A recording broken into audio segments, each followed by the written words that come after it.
Hi everyone, ಇವತ್ತಿನ recipe soya chunks dry manchurian ಅಂದರೆ ಯಾರಿಗೆ ತಾನೇ ಇಷ್ಟ ಇಲ್ಲ ಹೇಳಿ. ಹೀಗಂತೂ ತುಂಬ ಜನ ಹೊರಗಡೆ ಮಂಚೂರಿಯನ್ಗಳನ್ನ ತಿನ್ನೋದಕ್ಕೆ ಸ್ವಲ್ಪ ಹಿಂದು ಮುಂದೆ ನೋಡ್ತಾರೆ ಅಂತಲೇ ಹೇಳ್ಬೋದು. ಯಾಕಂದರೆ ಹೆಲ್ತ್ ವಿಷಯಕ್ಕೆ ಅಂತ ಬಂದಾಗ ನಾವು ತುಂಬಾ ಕೇರ್ಫುಲ್ಲಾಗಿರಬೇಕು. ಹೊರಗಡೆ ಮಾಡೋವಂಥ ತಿಂಡಿನ ಆದಷ್ಟು ಕಡಿಮೆ ಮಾಡಬೇಕು.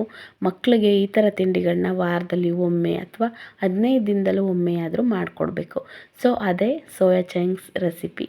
ಸೊ ಸೋಯಾ ಚಂಕ್ಸನ್ನು ನೀವು ರೈಸ್ ಆಗಿ ಅದರಲ್ಲಿ ಕೂಡ ಇದನ್ನು ಇನ್ಕ್ಲೂಡ್ ಮಾಡಿ ಮಾಡಿಕೊಡ್ಬೋದು, ಅಥವಾ ಕರಿಗಳನ್ನ ಮಾಡಿ ಚಪಾತಿ ಜೊತೆಗೂ ಕೂಡ ತಿನ್ನಬಹುದು. ನಾನಿವತ್ತು ಸೋಯಾ ಚಂಕ್ಸ್ನ ಯೂಸ್ ಮಾಡಿಕೊಂಡು ಮಂಚೂರಿಯನ್ನ ಹೇಗೆ ಮಾಡೋದು ಅಂತ ತಿಳಿಸ್ಕೊಡ್ತೀನಿ. ಸೊ ಈ ಥರ ಸೋಯಾ ಚಂಕ್ಸ್ನ ಚೆನ್ನಾಗಿ ನೀರಲ್ಲಿ ತೊಳೆದ್ಬಿಟ್ಟು ಬಿಸಿ ನೀರಲ್ಲಿ ನೆನೆಸ್ಬೇಕು. ಬಿಸಿ ನೀರಲ್ಲಿ ನೆನೆಸಿದ್ರೆ ಒಂದು 5ರಿಂದ 10 ನಿಮಿಷಕ್ಕೆಲ್ಲ ತುಂಬ ಚೆನ್ನಾಗಿ ನೆಂದುಬಿಡತ್ತೆ. ಸೊ ಅದನ್ನು ನೀಟಾಗಿ ವಾಶ್ ಮಾಡಿಕೊಂಡು ಅದರಲ್ಲಿ ನೊರೆ ಥರ ಒಂಥರ ಬರ್ತಾ ಇರುತ್ತೆ ನೀರು. ಸೊ ಆ ಒಂದು ನೊರೆ ಕಡಿಮೆ ಆಗೋವರೆಗೂ ಚೆನ್ನಾಗಿ 3ರಿಂದ 4 ಸಲ ತೊಳೆದು ಹಿಂಡಿಟ್ಕೋಬೇಕು.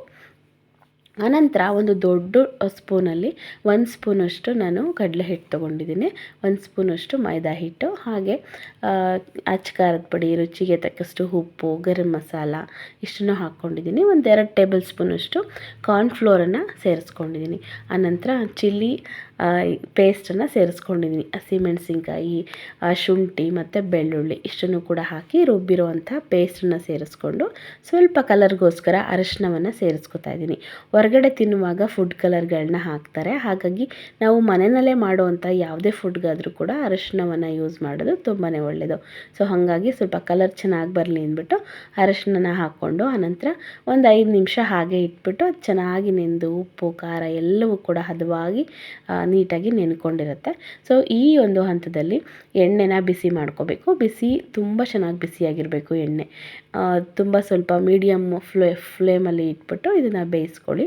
ಯಾಕಂದರೆ ಇದು ಬೇಯೋದಕ್ಕೆ ತುಂಬ ಟೈಮ್ ತೊಗೊಳುತ್ತೆ.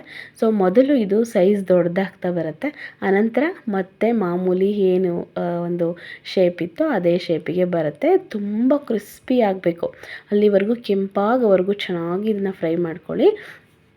ಮೇಲೆ ಕ್ರಂಚಿನೆಸ್ಸು ಹಾಗೆ ಒಳಗಿಂದ ಸಾಫ್ಟ್ನೆಸ್ ಆಗಿ ತುಂಬ ಚೆನ್ನಾಗಿರುತ್ತೆ ಮಂಚೂರಿ. ನೀವು ಬೇಕಂದರೆ ಇದಕ್ಕೆ ಸಾಸ್ಗಳನ್ನೆಲ್ಲ ಹಾಕಿ ಒಗ್ಗರಣೆ ಕೂಡ ಕೊಟ್ಕೋಬೋದು, ಅದು ಕೂಡ ಚೆನ್ನಾಗಿರುತ್ತೆ. ನಮಗೆ ಹಾಗೆ ಡ್ರೈ ರೀತಿಯಲ್ಲಿ ತಿನ್ನೋದಕ್ಕೆ ತುಂಬ ಇಷ್ಟ ಆಗುತ್ತೆ, ಹಾಗಾಗಿ ನಾನು ಡ್ರೈಯನ್ನು ಮಾಡ್ಕೊಂಡಿದ್ದೀನಿ. ಈ ವಿಡಿಯೋ ಇಷ್ಟ ಆಗಿದೆ ಅಂತ ಕೂಡ ಅನ್ಕೋತೀನಿ. ವಿಡಿಯೋ ಇಷ್ಟ ಆದರೆ ಆದಷ್ಟು ವಿಡಿಯೋನ ಶೇರ್ ಮಾಡಿ, ಲೈಕ್ ಮಾಡಿ, ಹಾಗೆ ಇನ್ನೂ ಸಬ್ಸ್ಕ್ರೈಬ್ ಮಾಡಿಲ್ಲ ಅಂದರೆ ಸಬ್ಸ್ಕ್ರೈಬ್ ಮಾಡಿ. Thank you.